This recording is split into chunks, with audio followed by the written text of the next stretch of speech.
Morning, girls, guys. Welcome to B&H Motorsport. Ben here again. Well, I think my problem's with my E-tax.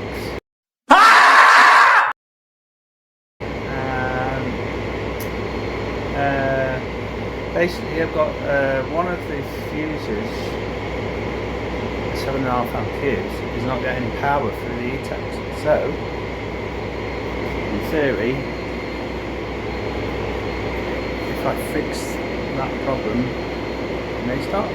But on a different note, there's a bit of a different video. As you can see here, I've got a battery set up and I've got the injector test rig on at work. You can't test, you say they can't test common rails because it's such high pressure, and then this goes up to 400 bar.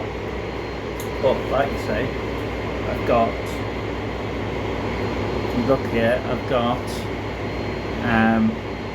obviously connected to the tester on the inlet, and I've blanked off the return. Now I can build up pressure in here, I can store pressure in there, and then I can just pulse it off the battery. So it's just a solenoid, and I'll pulse it on there and it should spray off. But I'll give you a demonstration of that working, and this number 2 injector actually does work, and the solenoid clicks and all that. If you can't hear me, sorry, it's I do work in a power station and it's quite noisy, so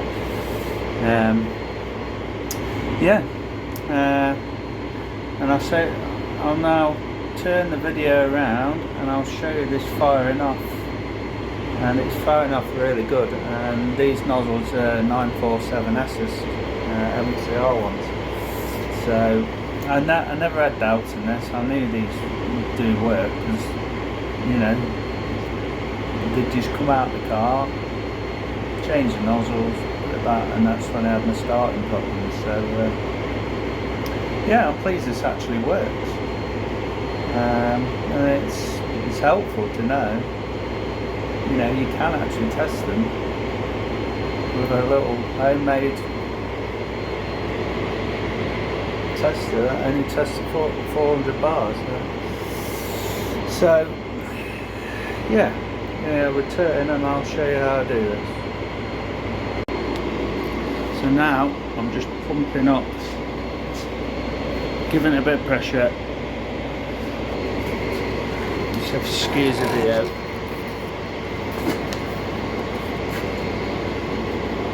And what I'm doing here, I'm actually locking off at close to 400 bars I can, to give it a realistic, more than sort of idle spray pattern. And then all I'm going to do, just linked into the battery over here, and all I'm going to do is pulse it, and you'll see, should see, nice spray pattern.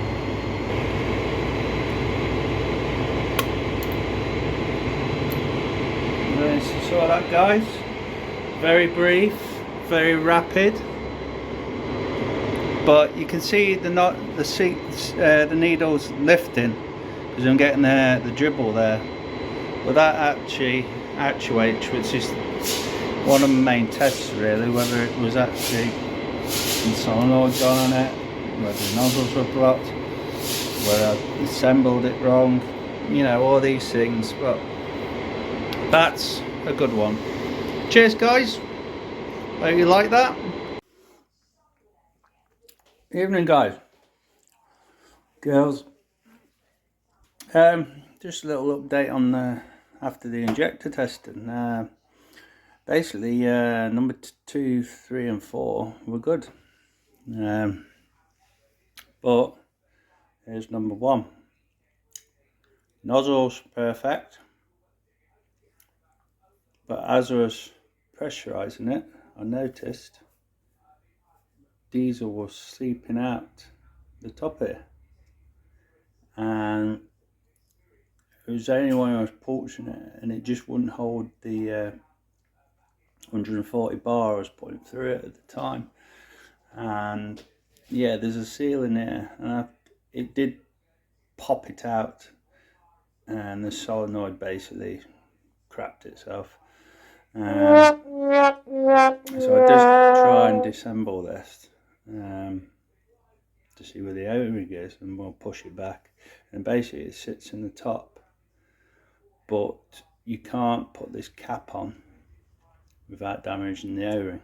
So I did try, and it just leaked everywhere. But you see again, that's my stopper, and that's a M8 by 1 pitch thread, and a nice anneal copper washer, which does seal it. So when it's on the test rig on there, it works. But as for ohms, it reads well still, even though I've been taking it apart and twisting it and all that. So I reckon this injector could be repaired. It's not this end, it's this top end with just a really thin O-ring in the top, the size of the head sort of thing. So I'm going to look online and see if there's a special tool I can make up to disassemble that further than it actually is, and then replace the O-ring and then retest. But I am contemplating getting a reconditioned injector, which I won the car yesterday, and yeah, it's you know, 3-week bloody plane ride down to the Fulton, so under 40 quid. So you know, there we go. And on another note, as promised, I'll tell you about this the safety valve. Well, I thought I'd delve into the safety valve. Here it is. It's 220 bar safety valve on the end of the rail, and sometimes these give a large fuel leak condition fault, and it'll basically be in that stuck open and allowing all the fuel to return to tank through that end. I don't know if you guys and girls have seen inside one of these. Basically, I had a look how to open one of these up on an Australian site, which they replace with a blank, and they call it a brick. Now, I'm not running anywhere near 220 bar fuel pressure. I'm close, but I'm not enough to finish off. But what you've got inside of here, I'll just disassemble it on the bench here. You have this cap which is pinned over. Underneath the cap you've got a ball bearing which seals the tiny hole inside. Then you have like a check valve kind of thing, and it's got a flat edge on it, and I guess that's where this fuel seeps past it. You have a spring, and in there, well, in there you can't see it, it's quite stuck in there, but there is another disc inside there, and then the hole out to the back which goes out through the banjo to the return line. And you can just turn it around now, you can see it all disassembled there. I would say when you've taken that peening off, you've actually trashed the valve. So I wouldn't advise doing it unless you've got a replacement. But I'll just see now it bloody worked and see if it was the actual problem. Let me see. Like a little spool valve type thing, and that end sits on the spring like that, and then the ball blocks the hole. Imagine the crazy pressures in this, you know, 220 bar, and it is a really tough spring. Let me see. that goes in there, and you can actually push it down with your finger. Yeah, but it's really tight. Now, I followed a few Australian sites, and what you've got on the face of that is a copper washer inside the rail. Now what they do, they either make this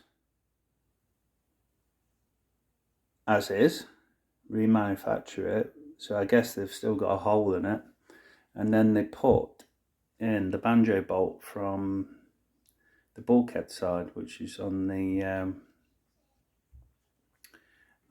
they put a banjo from that end anyway, and they have problems sealing this end with the copper washer, because you have a copper washer each side of the banjo, you see. So what they do the other way is they call it a brick. Now I've got something in my hand here by a local machinist who's very talented, and he's in his 90s and he's still going in. He's absolutely brilliant, because what we're left with is finding this thread. Now this is an M18 or 1.5 thread on there, so I've accurately measured it, and I've come up with this, the brick. And you see, no hole. It's a total billet blank, so it's totally blocked it off. So all I'm doing is relying on my mapping, and I am going to keep 100 to 120 bar, but I've got the option to push it a little bit more. So I'm not going to have any returning fuel to tank. It's going to remain, all the majority of the pressure is going to remain in the fuel rail, and obviously you're going to get back leak through the injector for lubrication. So it is, some of it is going to return to tank, but it's via the usual way, which is through the injector, not through this at all, because this only pops off when you overpressure. Now, but this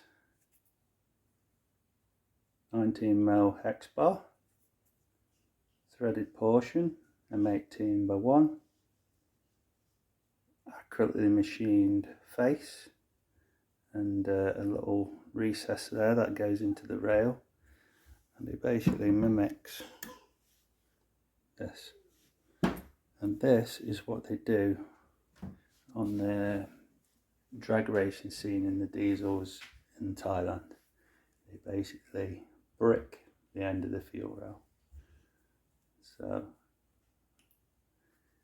this part in Australia, say about $300-400. I'll probably pay 50 quid for the guy's time making this up, but I will put it on, and no more fuel pressure problems. So yeah, thanks for a bit of a long video.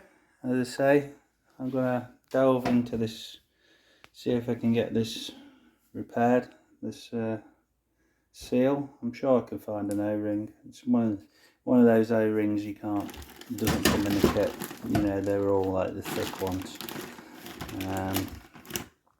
But I will delve in to sorting this bloody nightmare out.